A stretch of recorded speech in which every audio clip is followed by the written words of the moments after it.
na-diagnose siya June 2021 as brain tumor. Hindi siya pwedeng operahan dahil pag ginalaw po yan ng doktor, critical yung pwede niyang kahinatnan.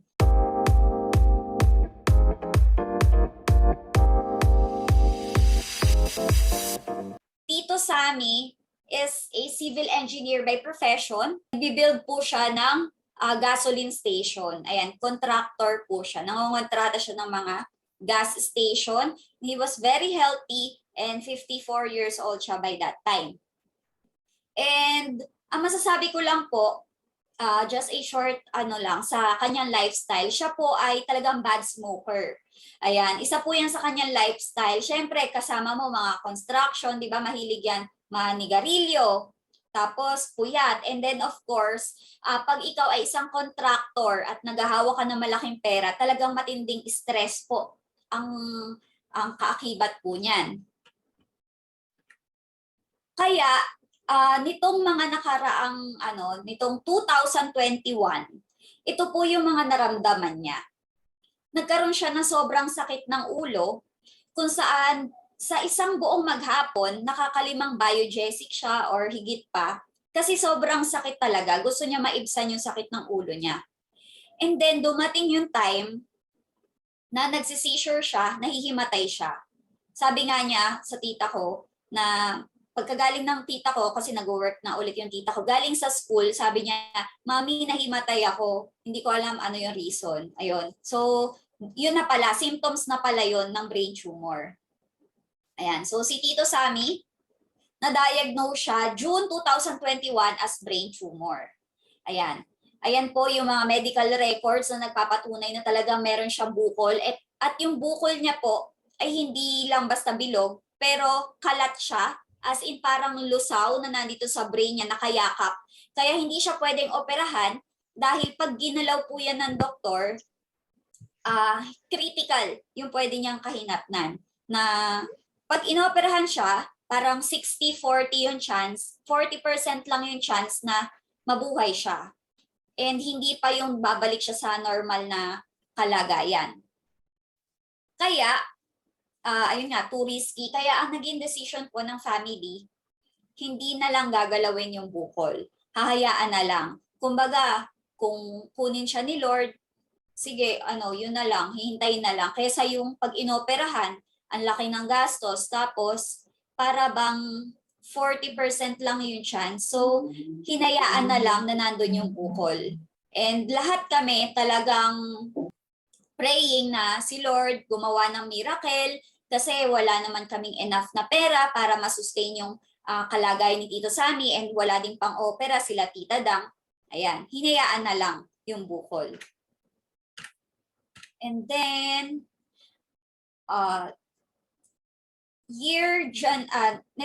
nitong year, January 2022, ayan, yearly kasi meron kaming reunion, family reunion. Ayan si Tito Sammy, malakas pa siya. Ito din yun, December 2021.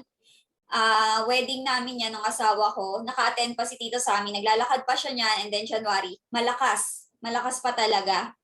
Pero as you can see, parang may iba na sa mukha niya na parang may iniinda na talaga siyang sakit.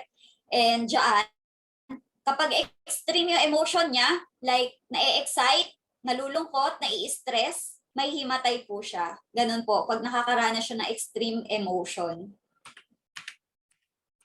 And ito na yung time na naging worse na yung kanyang situation. This was February 2022. Ayan, matindi na yung kanyang headache na talagang sobrang dalas na niya mag-take ng biogesic. At yung seizures niya po nito, February, talagang matindi na kasi every minute or sobrang frequent na. Kumbaga, pag nag-seizure siya, hindi lang siya yung basta mahihimatay, humahampas yung kamay tsaka paa niya, hindi yung katawan niya. And sabi nga po niya na ito talaga yung nakakapanghina sa kanya, na gusto na niyang kunin ni Lord. Kasi pagod siya Pagod na yung katawan niya na every 5 seconds, mangingisay siya, tapos hindi na siya makabangon. by this time, February this year. Kasi nga, sa sobrang dalas niyang mag-seizures, delikado siya na lagi nakatayo. Kaya ayan na, nag-umpisa na siya maging bedridden. And ang worst case pa po is naging siya, forgetful. Para siyang may Alzheimer's na hindi na niya kilala kung sino yung kausap niya. And the worst thing is nakikita niya na yung mga kamag-anak naming namatay. So parang kinukuha na ba siya or sa isip niya lang yun? Kasi may nakikita siya, ikamamatay lang nitong pinsan namin na to noong November, nakita niya. And then may katabi siyang bata, which is wala naman siyang katabi. May babaeng naglalakad, wala naman. And then isang gabi, umiiyak siya, sabi niya, bakit naman namatay yung anak ko? Bata pa siya, umiyak talaga siya. Pero ang totoo, hindi naman namatay. Kaya, ayun po, ito po yung video niya ng seizures niya po.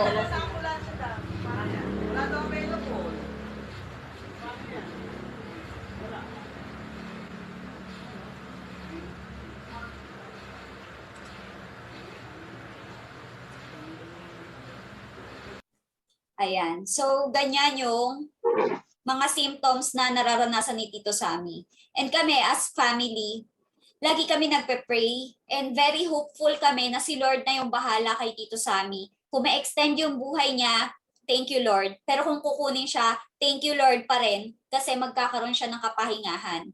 By that time, marami na rin sinubukan yung tito ko na mga herbal. Aminado naman siya noon and tita ko rin nagsabi na nag-try din siya ng mga iba't ibang herbal. Pero sabi nga ng tita ko, kahit isang daliri lang daw yung maigalaw ng tito ko, talagang i-continue niya yung paggamit ng product na yun. Isang daliri lang. Kasi hopeless na sila Yung tito ko by this time, na siya, lantang gulay, namayat na, hindi na makagalaw, ganon na yung situation niya ng May. And ayun nga, dineliver ko sa kanya yung elixir. And after 5 days, 5 capsules pa lang po yung tinitake ng tito ko, nagulat kami sa naging result, sa naging epekto sa tito ko. And nagiging responsive na siya and nakikilala na niya kung sino yung mga kausap niya. And lahat ng mga sinasabi niya ngayon, totoo na. Totoong nangyari to, hindi na siya yung parang out of this world na iba yung sinasabi. Wala nang hallucinations. And eto after 5 days, yung paa niya na hindi niya naigagalaw, na itataas niya na yan. And yung seizures niya na every 5 seconds, ngayon tumagal na siya. Naging every 45 minutes na. So, ito po yung video na naigagalaw na niya yung paa niya. Anak, baka naman niluko mo ako, Daddy. Itaas mo yung isa mong paa. Ito. Itaas mo pa, Daddy. Wow! Yung kabila. Hindi okay yung kabila. Tapos ito, siya yung Ito nga yung hindi nagagalaw. Thank you, Lord! Nagagalaw mo na, tita? Salamat po, Panginoon. Tsaka yung seizure niya, very light lang, very minimal lang yung seizure niya. Nagkaraan pa ng... Gayan lang yung seizure niya? Oo, medyo na-excite siya, kaya gano'n. Na yung occupy yung brain niya. Yung kamay niya, pati therapy na lang natin. Pati itong paa mo. Pati therapy tayo. Magkikipag-usap ako sa community. Titignan ko kung Uminom na ba siya? Uminom siya kaninang maga. Ngayon kasi pinakakain ko pa. Pagkapakain ko, tapos sabi niya, Mami, alam mo, pinuwento niya sa akin. Nagulat ako, kinikilabutan tuloy ako. Pwede lang again. Oh my God! Oo, gumagano ba? Gumagano mo eh. Hindi ka ka na niya. Ayan, Daddy. Go, one more. Wow! One more. Sige. Bukas. Uli ah. Ang ilan na bang araw na uminom? Pang 5. Hindi, nag-exercise yung ganyan. Yay! We have to celebrate! We have to celebrate! We have to celebrate! Yeah! Yeah! Ayan. So, di ba, ramdam na ramdam natin sa video yung saya ng buong family na nakita yung progress ni Tito Sammy after taking 5 capsules of Elixir Placenta. Ayan. And then, ayan, this was June 17. Unti-unti na po niya nagalaw yung kanyang ulo. And then, talagang malinaw na yung kanyang pagsasalita. And stronger upper body. Ibig sabihin po, nakakaupo na siya or nakakatagilid, pero with assistance pa lang po yan. Tsaka hindi na sumasakit yung kanyang ulo. And kung napansin niyo po kanina, yung seizures niya, hindi na yung humahampas yung katawan. Ang seizures na lang po niya is yung sa mata na parang kumikindat, ganun. Ayan. And sabi nga po niya, nagkaroon din siya ng increase sa sexual drive. So, kahit na naka-bedridden siya, may ganun siyang feeling. Kasi sabi niya, every time na ininom niya elixir, mainit sa pakiramdam. So, ayan.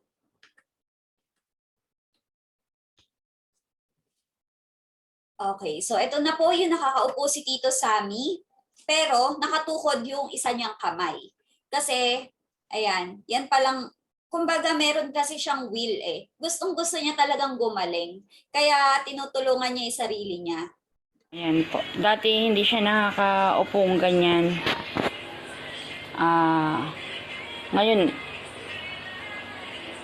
tinutukod niya lang. Pero pag inalis niya itukod ng kamay niya, mawawala yung balanse niya. Pero ako nag-upo sa kanya dyan. Pero dati talaga, hindi ko siya maiwanan dyan. Hindi ko maiwanan. Laging nakahawak yung kamay ko sa dalawa niyang shoulder. Kaya, ito yung pagbabago. After taking nitong elixir na madalas kong ikwento. Ayan po. Dati, Ayan. Okay, and then ito was July 2. So ito na yung mga last week ng kanyang pagte-take na Elixir Placenta. Ayan, totally nakaupo na si Tito. And ayan po ang kanyang cell group, which is talagang pinagpe-pray siya and nag-share sila ng God's Word. Talagang malaking tulong po dito ay si Lord. Si Lord din talaga yung nagke-create ng miracle and ng hope kay Tito Sammy. And of course, Elixir Placenta, napakaganda po talaga. Napakalaki ng pagbabago kay Tito. ayan. And ayun yung bed niya. Inalis ko po siya dito para maipatong niya yung kanyang mga paa sa sahig. At Daddy, kumaway ka nga.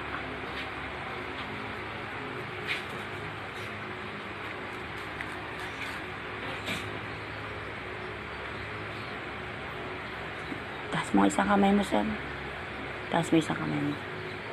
Ayun. Ganyan na po ang kanyang improvement. Yan, nakakaupo na siya mag-isa. Hindi na siya yung natutuwad. At wala na totally ang kanyang seizures. Siguro by this coming month of August, baka ipa-MRI ko or CT scan man lang para nang sa gayon po ay malaman natin kung ang kanyang bukol o tumor sa utak ay nawala ng tuluyan. In Jesus name. Salamat sa produkto na maaaring ito'y ginawa at talagang ginawa upang para sa mga taong gaya ni Sam po ay magkaroon ng pagpapalang kagalingan. Minsan gumagawa talaga ang Panginoon ng mga bagay na kapakikinabang ng kanyang mga mahal na nilikha. Ayan. Ayan po, 8:30. Salamat po. At ito lang po ang aming video today. Sam, salta ka nga para malaman nila. Kasi dati po ay naggarargar yan, talagang hindi siya kapagsalita. Salamat po. Thank you. And God bless you. Ayan. Ayan, di ba napakagandang balita. Yung dating kamay niya na hindi niya maikilo, sabi ng tita ko, di ba, pag kahit isang daliri lang yung may galaw niya, talagang i-continue nila yung gamot. Pero dito, di ba, buong katawan. And ngayon nga nakakaupo na si Tito Sammy. Ngayon, ito na si Tito. Konting-konti na lang lalakad na siya ulit. Ayan, so thank you Lord talaga. Ayan, Tito, kamusta po yung pag-date niya sa Elixir Placenta? Maganda. Nakakasalamat ako talaga yung bigla akong nagbago. Lumakas. Mga sa katawan ko. Kasi naitutukot ko ang mga paa ko. Naigagalaw ko na itong kalawang. Nagkana kasi total ito. Kalawang bahagi ng tao ko. Walang kagana-gana yun. Lumalit eh. Hindi ko maigalaw. Pero ngayon, naigagalaw ko na. Opo, Ilig pa ako. ready na lumakad. Pwede na lumakad. Nawala din totally yung seizures mo. Oo, yun na. Oo, mga 5 months na, 5 months to 6 months siguro nawala na yung seizure ko na every 20 minutes.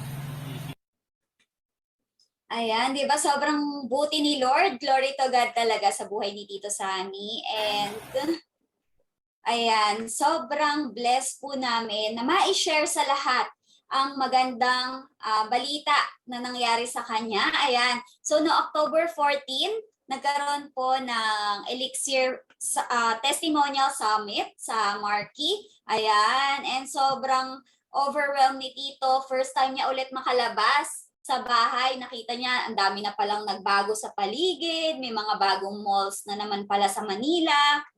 And ayan, sobrang saya niya na madami nagpa-picture sa kanya, di ba? Sabi niya, siguro nagagwapuhan sila sa akin kasi ayan, nagpa-picture pa sila, di ba? Ayan, so, ayan, sobrang happy ni Tito na sa tulong po ng GFAX ay siya ay gumaling. Ayan. Pero syempre, meron tayong improvement. Ito ang latest. 'Di ba? So November 2, nag-attempt na siyang tumayo. Pero syempre, ano pa yan, parang bata na natutumba-tumba. Ayan. So panoorin natin ang first attempt ng pagtayo ni Tito Sammy. Isa lang. Diyan. I-ano mo to. Yan na ito. Sige, ito lang. Ayan. Wow, very good. Hindi, ibig sabihin, ano na ano niya ano niya yung... Ito yung unang araw niya na tinry niya. So, daddy, araw-arawin mo yan. Oo, Magugulat. nailalaban niya masyong...